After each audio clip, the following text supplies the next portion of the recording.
하나님 아버지, 새로운 한 주를 허락하시니 감사드립니다. 이 시간 먼저 어제의 날을 하나님 앞에 자복하며 회개의 기도를 드립니다. 저희들이 언어를 돌아봅니다. 저희가 내뱉는 언어로 내 이웃을, 가족을 어렵게 하진 않았는지를 돌아봅니다. 끊임없이 변명만 하지는 않았는지를 돌아봅니다. 저희들의 언어가 사람을 살리는 언어가 되게 하여 주시옵소서. 감사하는 언어가 되게 하여 주시옵소서. 주님을 만사에 인정하는 언어가 되게 하여 주시옵소서. 이 시간 말씀을 전하고 듣습니다. 성령 하나님 도와주시옵소서. 말씀 안에서 살아계신 하나님을 만날 수 있도록 인도하여 주시옵소서. 이 모든 말씀 예수 그리스도의 이름으로 기도하오며, 하늘에 계신 아버지, 오늘 제가 주님의 임재 안에서 살고 주님을 더욱더 기쁘시게 하기를 기도합니다.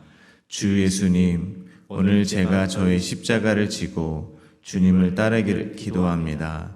성령님, 오늘 성령님이 저를 충만하게 채워주시고 성령의 열매, 사랑과 희락과 화평과 오래 참음과 자비와 양성과 충성과 온유와 절제가 제 삶 속에서 익어갈 수 있도록 해 주시기를 기도합니다. 아멘. 말씀을 나누겠습니다. 오늘 저희들에게 주신 하나님의 말씀은 열왕기상 21장 17절에서 29절까지의 말씀입니다. 저 여러분이 한 절씩 교독하겠습니다.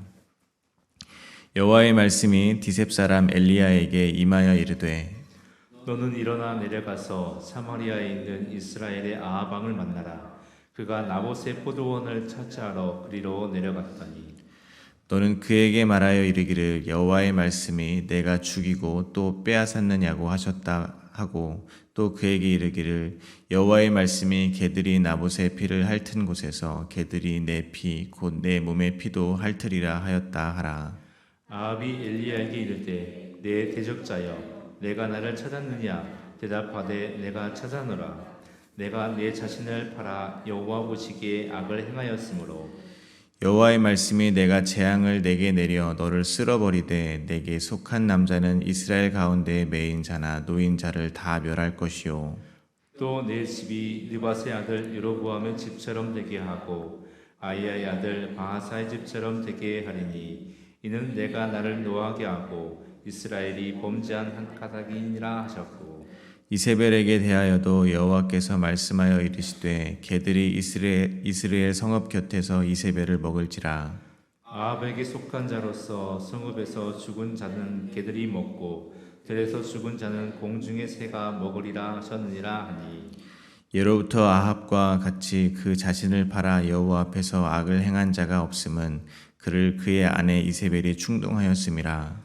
그가 여호와께서 이스라엘 자손 앞에서 쫓아내신 아모리 사람의 모든 행함같이 우상에게 복종하여 심히 가증하게 행하였더라. 아합이 이 모든 말씀을 들을 때 그의 옷을 찢고 굵은 배로 몸을 동이고 금식하고 굵은 배에 누우며 또 풀이 죽어 다니더라. 여호와의 말씀이 디셋 사람 엘리야에게 임하여 이르시되, 함께 읽겠습니다. 아합이 내 앞에서 겸비함을 내가 보느냐? 그가 내 앞에서 겸비함으로 내가 재앙을 저의 시대에 내리지 아니하고 그 아들의 시대에야 그의 집에 재앙을 내리리라 하셨더라. 아멘. 하나님께서 붙여준 아람의 왕 베나닷을 아합 왕은 진멸하지 않고 풀어주었습니다. 선지자 중에 한 사람은 아합 왕에게 하나님의 말씀을 전했습니다. 여호와께서 멸하기로 작정한 사람을 아합 왕이 살려주었기 때문에 아합 왕이 아람 왕의 목숨을 대신하고 아합 왕의 백성이 아람의 백성을 대신한다는 것이었습니다. 그 일이 있던 후에 근심하던 아합 왕은 이스라엘 사람 나봇에게 나봇의 포도원을 달라고 했습니다. 왜냐하면 그 포도밭이 왕궁 곁에 가까이 있었기 때문입니다. 그러나 나봇은 율법에 이른 대로 조상의 유산을 팔기를 거절했고, 이에 아합의 아내 이세벨은 나봇을 모함하고 돌로 쳐 죽게 했습니다. 오늘 본문은 나봇의 죽음 소식을 듣고 나봇의 포도원을 차지하기 위해 간 아합을 여호와의 말씀에 따라 만나러 간 엘리야의 이야기입니다. 오늘 본문은 세 문맥으로 나누어 묵상하겠습니다. 첫 번째 문맥입니다. 첫 번째 문맥은 17절부터 19절입니다. 여호와의 말씀이 엘리야에게 임했습니다. 두 번째 문맥입니다. 두 번째 문맥은 20절부터 26절입니다. 아합을 만난 엘리야는 여호와의 심판의 말씀을 전합니다. 세 번째 문맥입니다. 세 번째 문맥은 27절부터 29절입니다.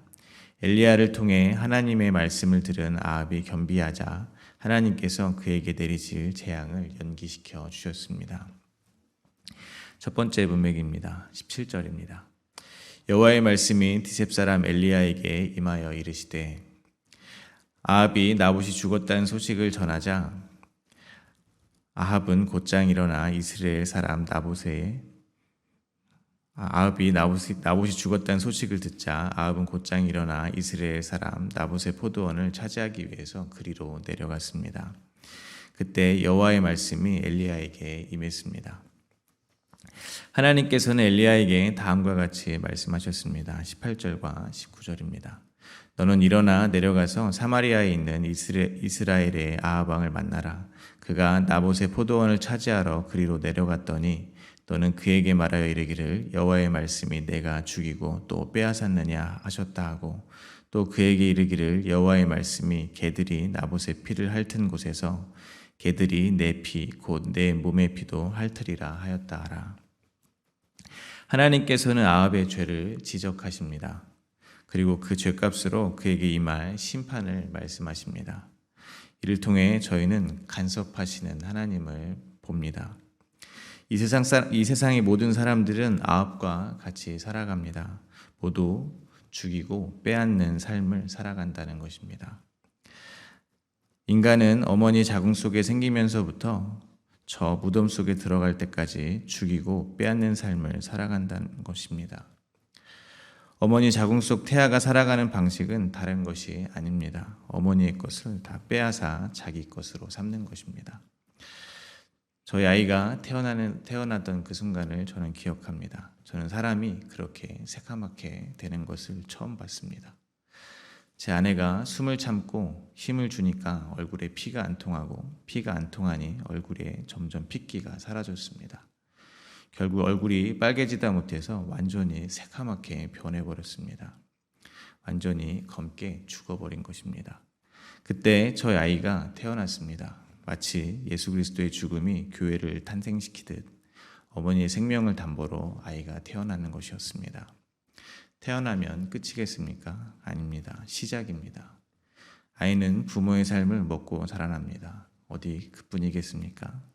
저희가 입는 옷, 먹는 음식 모두 동물이든 식물이든 누군가의 희생이 없이는 되는 것이 없다는 것입니다. 승자 독식의 세상에서 모든 1등은 나머지 사람들의 기회를 빼앗지 않으면 가능하지가 않습니다.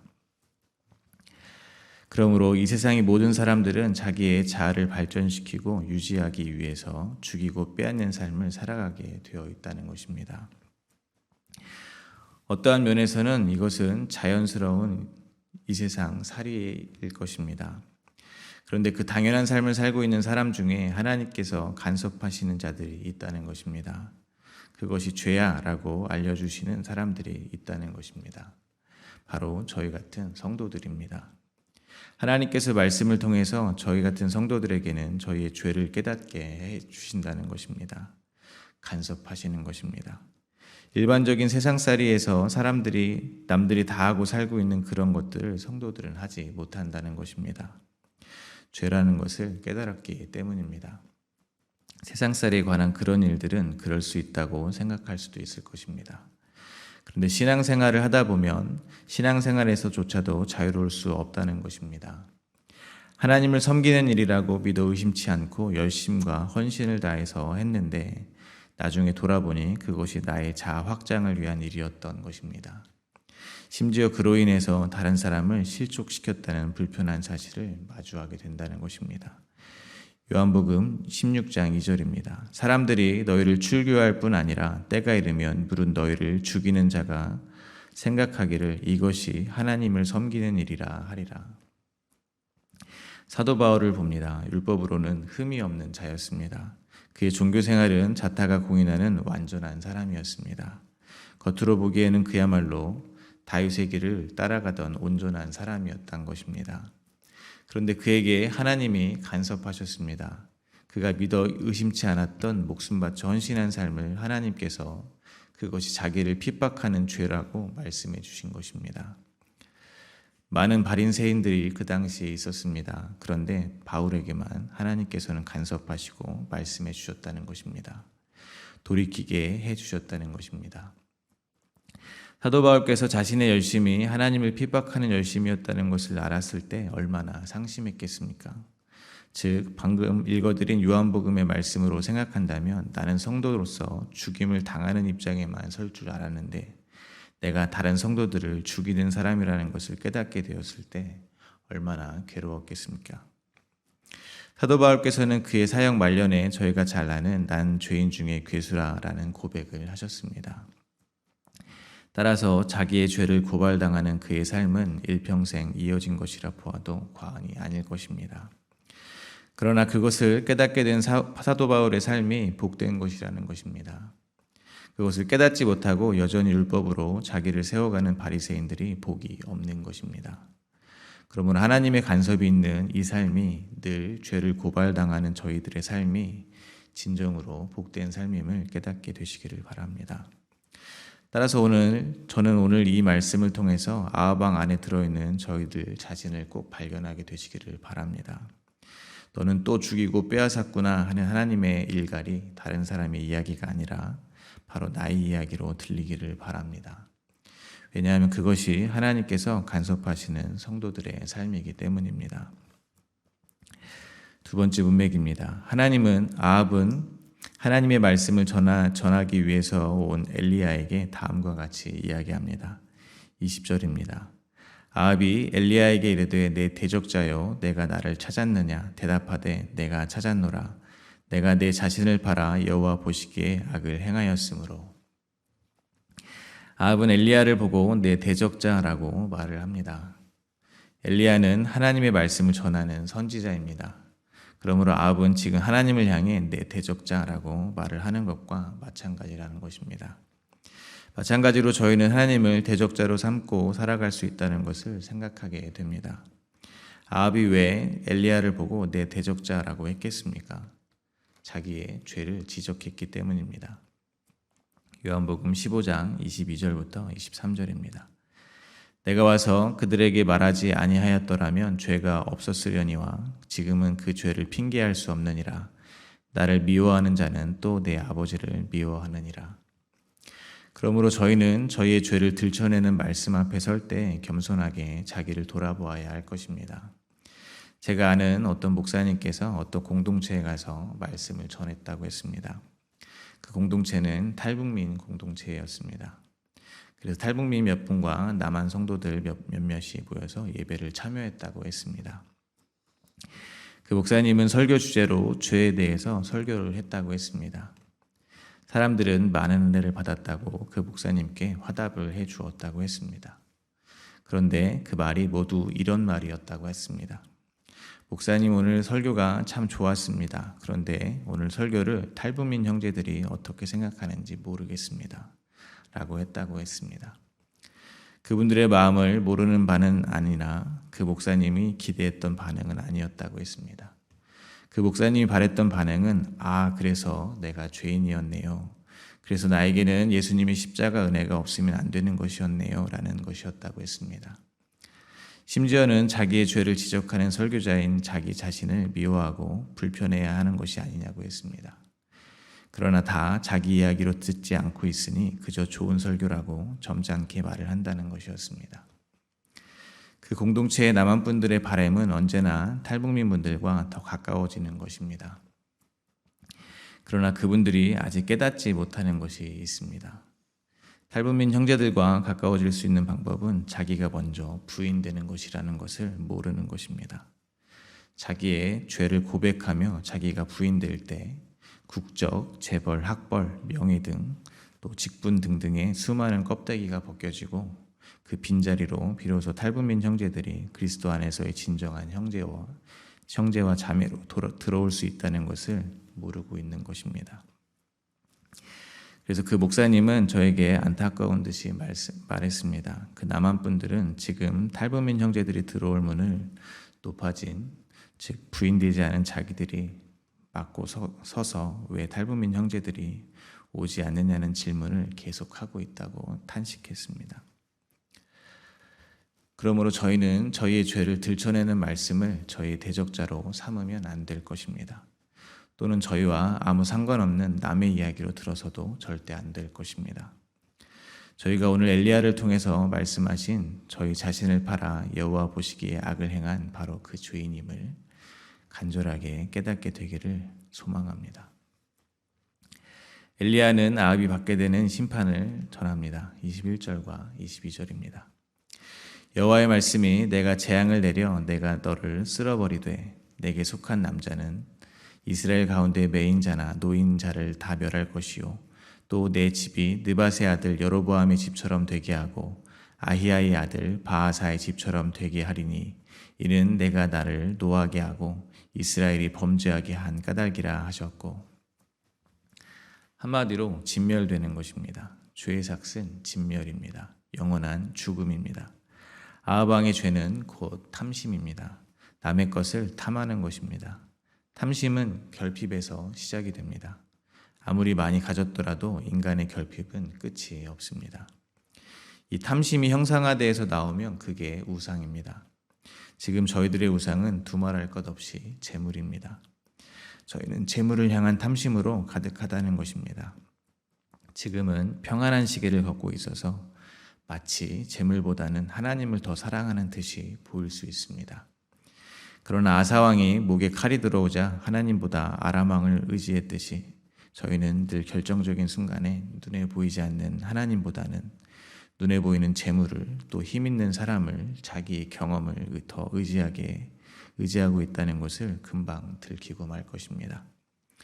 그렇게 세상의 힘을 추구하는 저희들의 죄가 백성들이 자기에게서 흩어지지 않게 하기 위하여, 즉 세력을 키워서 이 땅의 힘을 더 얻기 위하여 성전과 제사를 왜곡한 여로보암의 죄이며 나답을 죽이고 왕자를 힘으로 빼앗은 바하사의 죄입니다.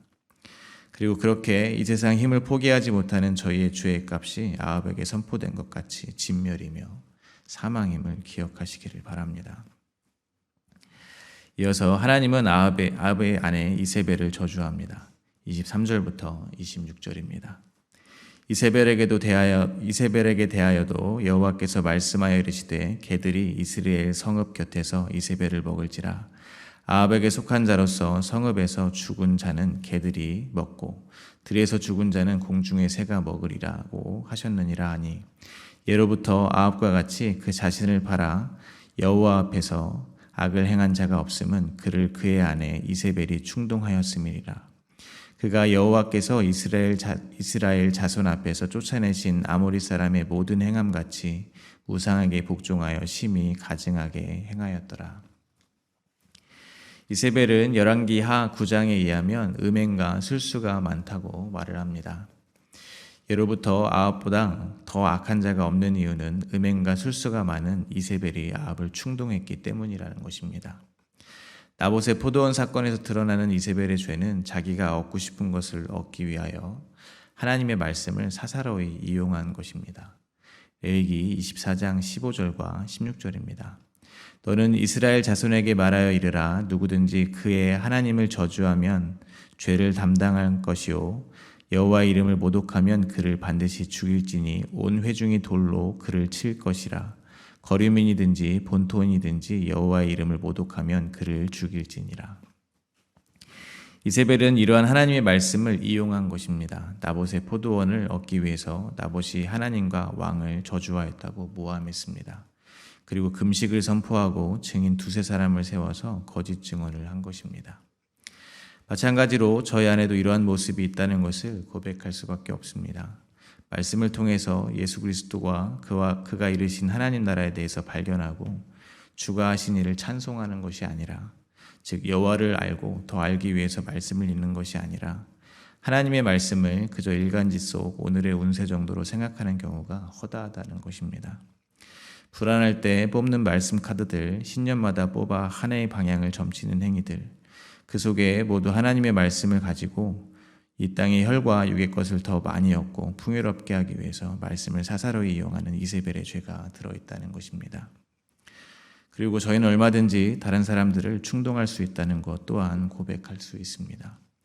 즉 저희가 율법주의나 기복주의 등의 잘못된 복음을 가지고 있으면 저희가 가지고 있는 다른 복음으로 다른 사람도 하나님을 우상처럼 섬기게 할 수 있다는 것입니다. 저희도 다른 사람들로 하여금 하나님께 치성을 드려서 이 땅의 복과 풍요를 비는 그러한 사람들로 만들어버릴 수 있다는 것입니다. 또는 여전히 율법적인 종교적 성취를 이루어야 비로소 성도라고 할 수 있다고 전함으로 다른 사람들의 어깨에 날마다 짐을 지울 수도 있다는 것입니다. 이는 모양은 다르지만 모두 자기 부인의 신앙이 아니라 자기 증명, 자기 확장의 신앙으로 다른 사람들을 충동하는 것이라고 생각합니다. 이 역시 저희 안에 들어있는 음녀 이세벨의 죄입니다. 그리고 이 죄의 싹 역시 완전한 파멸임을 잊지 마시기 바랍니다. 처음에는 엘리야를 대적자라고 말한 아합은 태도가 바뀌었습니다. 세 번째 문맥입니다. 27절입니다. 아합이 이 모든 말씀을 들을 때 그의 옷을 찢고 굵은 배로 몸을 동이고 금식하고 굵은 배에 누우며 또 풀이 죽어 다니더라. 하나님의 심판의 말씀을 전해들은 아합은 회개했습니다. 아합이 회개를 하는 과정에서 분명하게 드러나는 것은 죄인을 찾아오시는 하나님입니다. 아합에게 엘리야를 보내셔서 그의 죄를 들춰주시는 것입니다. 너가 얼마나 큰 죄인인지를 알려주시는 것입니다. 그러므로 회개의 시작은 하나님께서 저희를 찾아오시는 것으로 시작됩니다. 마태복음 9장 13절입니다.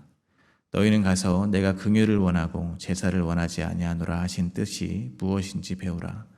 나는 의인을 부르러 온 것이 아니라 죄인을 부르러 왔노라 하시니라.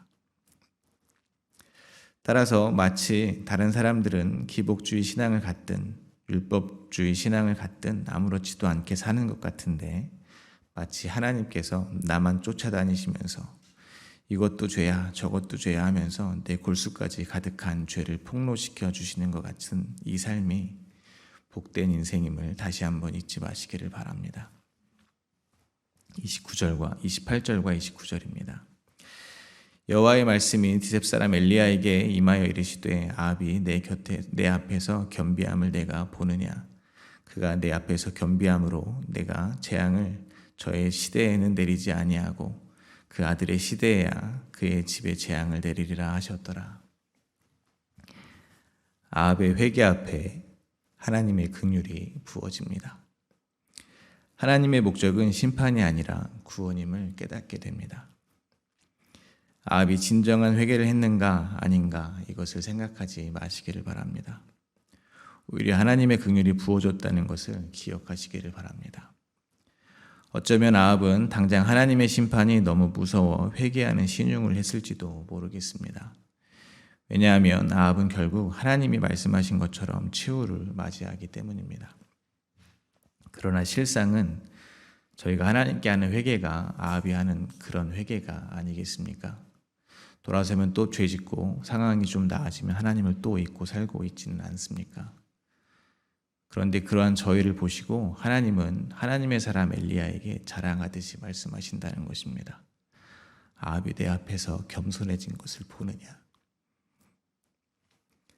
저희들이 회개하는 기도를 듣고 그렇게 말씀하시는 것입니다. 아합같고 이세벨 같은 죄인 중에 괴수인 저희인데 조금 있으면 금방 또 하나님보다 세상을 더 사랑하게 되는 저희들인데 하나님께서는 오늘 저희가 하나님께 드리는 이 궁색한 회개의 기도를 들으시고 기뻐하시며 기꺼이 저희가 받아야 하는 심판을 유보시키신다는 것입니다. 엘리야에게 자랑하신다는 것입니다. 하나님께서 저희가 내뱉은 말을 뒤집는 것이 얼마나 수치스러운 일이겠습니까? 그런데 저희를 위해서 자기의 말을 뒤집는 그러한 수치를 개의치 아니하신다는 것입니다. 그리고 그렇게 저희들에게 쏟아져야 되는 그 무시무시한 심판은 계속 유보되고 연기되다가 결국 십자가 위 예수 그리스도께 쏟아졌음을 잊지 마시기를 바랍니다. 말씀을 맺겠습니다. 저는 오늘 아합이 하나님의 심판을 들을 때 어떤 마음이었을지를 여러분들께 전달하고 싶었습니다. 그래서 오늘 여기에 모인 저희들이 내가 이세벨이며 내가 아합이라는 탄식으로 하나님께 나아가게 되기를 간절히 바랬습니다.